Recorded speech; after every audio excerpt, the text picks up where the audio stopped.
The mitred corner, the main feature of the table, is held together with 8 loose tenons. These are simply cut from a long length, prepared to the dimensions that make a slip fit into the mortices.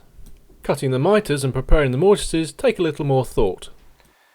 If you've got a table saw, then that's probably the best thing to cut the corner mitre with. And here I'm using my homemade 10-ending jig to hold both the side and later the top at 90 degrees to the table. I've tilted my blade over at 37.5 degrees.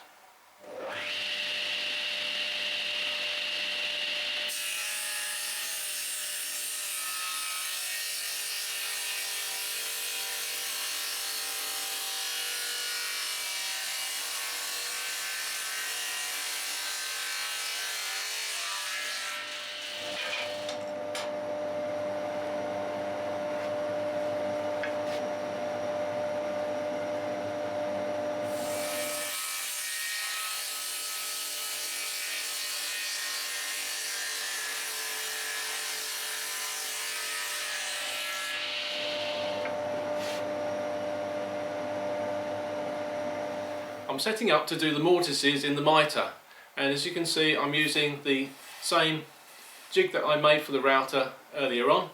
I've got it upside down this time. I've done all my marking out on the mitres. I've got them both lined up together, nice and flat, and I've put some extensions on as well, so there's plenty of support for the whole jig and the router. I've lined up the guide so that it's parallel with where I want the mortises and in the right place. The guide bush will obviously ride in the slot and put the router cutter exactly where I want it.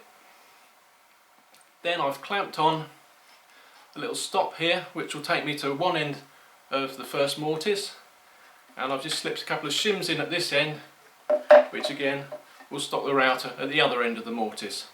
So I can cut that one, then move the stops along, cut the next one, third one, and then finally the fourth one. Then I'll move the whole jig forward and complete those 4 mortises.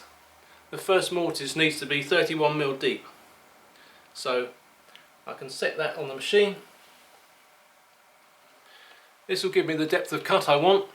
I won't route it all in one go, I'll probably do it in about 3 or 4 steps.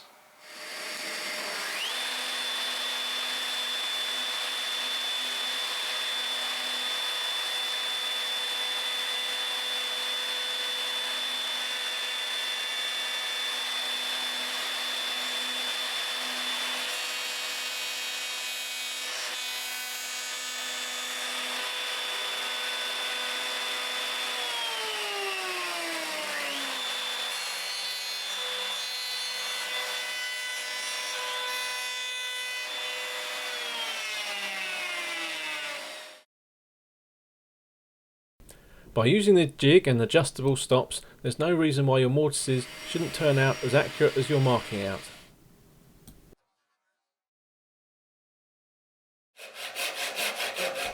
Next time I'll be cutting the joint for the foot. Cheerio!